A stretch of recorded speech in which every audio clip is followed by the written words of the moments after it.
जय श्री कृष्ण। सभी भक्तों को मेरा प्रणाम। संसार के कल्याण का चिंतन है श्री गीता।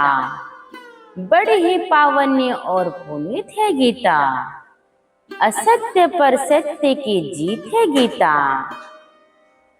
कर्म के परिणाम का ज्ञान है गीता। धर्म सनातन का प्राण है गीता। समस्त संसार का रहस्य गीता। सभी मित्रों को जय श्री कृष्ण। कृष्ण भक्ति से परिपूर्ण सत्य ज्ञानमय श्रीमद् भगवद गीता के सार की इस पावन यात्रा में आप सभी का हार्दिक अभिनंदन है। जय श्री कृष्ण। श्रीमद् भगवद गीता आज से लगभग 5000 वर्ष पूर्व भगवान श्री कृष्ण द्वारा अर्जुन को दिया गया वह ज्ञान है जिसका अनुकरण करने से सभी का कल्याण होता है। इस पावन ग्रंथ के सभी श्लोकों को महर्षि वेद व्यास जी के श्रीमुख से सुनकर भगवान श्री गणेश जी ने लिखा है। महाभारत में कुरुक्षेत्र के मैदान में युद्ध से पहले कृष्ण और अर्जुन के बीच मध्य के संवेदों को देव भाषा संस्कृत के 700 श्लोकों सहित 18 अध्याय में विभाजित करके प्रस्तुत किया गया है। उन्हीं सब श्लोकों का विशुद्ध संकलन श्रीमद् भगवद गीता कहलाता है। हमारे साथ जो भी घटित हुआ है या होने वाला है वे सब करने कराने वाला भगवान श्री कृष्ण है। हम तो निमित्त मात्र हैं। जय श्री कृष्ण।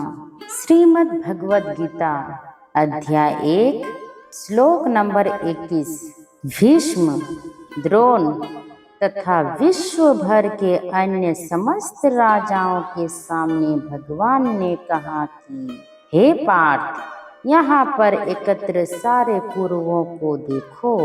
तात्पर्य, समस्त जीवों के परमात्मा स्वरूप भगवान श्री कृष्ण यह जानते थे कि अर्जुन के मन में क्या बीत रहा है। इस प्रसंग में ऋषि के शब्द का प्रयोग सूचित करता है कि वे सब कुछ जानते थे। इसी प्रकार पार्थ शब्द अर्थात पृथा या कुंती पुत्र भी अर्जुन के लिए उपयुक्त होने के कारण महत्वपूर्ण है। मित्र के रूप में वे अर्जुन को बता देना चाहते थे कि चूंकि अर्जुन के उनके पिता वासुदेव की बहन पृथा का पुत्र था, इसलिए उन्होंने अर्जुन का सारथी बनना स्वीकार किया। किंतु जब उन्होंने अर्जुन से कुंवरों को देखो कहा तो इससे उनका क्या अभिप्राय था? क्या अर्जुन वहीं पर रुक कर युद्ध करना नहीं चाहता था? कृष्ण को अपनी बुआ पृथा के पुत्र से कभी भी ऐसी आशा नहीं थी। इस प्रकार से कृष्ण ने अपने मित्र की मनः स्थिति की पूर्व सूचना परिहासवश दी है। जय श्री कृष्ण। जय श्री कृष्ण। जय श्री कृष्ण। श्रीमद् भगवद गीता अध्याय 1 श्लोक नंबर 22। अर्जुन ने वहां पर दोनों पक्षों की सेनाओं के मध्य में अपनी चाचा ताओं, पितामहों, गुरुओं, माताओं, भाइयों, पुत्रों, पौत्रों, मित्रों, ससुरों और शुभचिंतकों को भी देखा। तात्पर्य, अर्जुन युद्ध भूमि में अपने सभी संबंधियों को देख सका। वह अपने पिता के समकालीन भूरिश्रवा जैसे व्यक्तियों, भीष्म तथा सोमदत्त जैसे पितामहों, द्रोणाचार्य तथा कृपाचार्य जैसे गुरुओं, शल्य तथा शकुनी जैसे मामाओं, दुर्योधन जैसे भाइयों, लक्ष्मण जैसे पुत्रों, अश्वत्थामा जैसे मित्रों एवं कृतवर्मा जैसे शुभ चिंतकों को देखा, वह उन सेनाओं को भी देख सका जिनमें उनके अनेक मित्र थे। जय श्री कृष्ण, जय श्री कृष्ण, जय श्री कृष्ण। श्रीमद् भगवत गीता अध्याय 1 श्लोक नंबर 23। जब कुंती पुत्र अर्जुन ने मित्रों तथा संबंधियों की इन विभिन्न श्रेणियों को देखा तो वह करुणा से अभिभूत हो गया और इस प्रकार बोला, जय श्री कृष्ण, जय श्री कृष्ण, जय श्री कृष्ण। श्रीमद् भगवत गीता अध्याय 1 श्लोक नंबर 24। अर्जुन ने कहा, हे कृष्ण, इस प्रकार युद्ध की इच्छा रखने वाले अपने मित्रों तथा संबंधियों को अपने समक्ष उपस्थित देखकर मेरे शरीर के अंग कँप रहे हैं और मेरा मुख सूखा जा रहा है। तात्पर्य, यथार्थ भक्ति से युक्त मनुष्य में वे सारे सद्गुण रहते हैं जो सद्पुरुषों या देवताओं में पाए जाते हैं, जबकि अभक्त अपनी शिक्षा तथा संस्कृति के द्वारा भौतिक योग्यताओं में चाहे कितने ही उन्नत क्यों न हो, इन ईश्वरीय गुणों से विहीन होता है।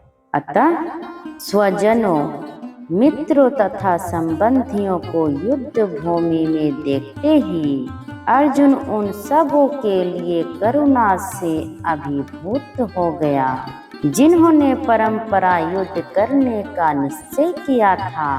जहाँ तक उसके अपने सैनिकों का संबंध था, वह उनके प्रति आरंभ से दयालु था, किंतु विपक्षी दल के सैनिकों की असंत मृत्यु को देखकर वह उन पर भी दया का अनुभव कर रहा था। और जब वह इस प्रकार सोच रहा था तो उसके अंगों में कंपन होने लगा और मुख सूख गया। उन सबों के युद्धाभिमुख देखकर उसे आश्चर्य भी हुआ। प्रायः सारा कुटुंब, अर्जुन के सगे संबंधी उसे युद्ध करने आए थे। यद्यपि इसका उल्लेख नहीं है, किंतु तो भी सहज अनुमान लगाया जा सकता है कि न केवल उसके अंग काँप रहे थे और मुख सूख रहा था, अपितु वह दयावश रुदन भी कर रहा था। अर्जुन में ऐसे लक्षण किसी दुर्बलता के कारण नहीं, अपितु हृदय की कोमलता के कारण थे, जो भगवान के शुद्ध भक्त का लक्षण है।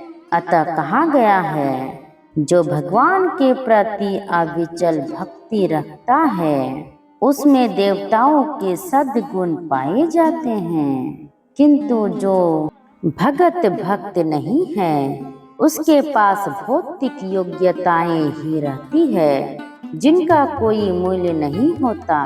इसका कारण यह है कि वह मानसिक धरातल पर मंडराता रहता है और उवलंत माया के द्वारा अवश्य ही आकृष्ट होता है। जय श्री कृष्ण, जय श्री कृष्ण।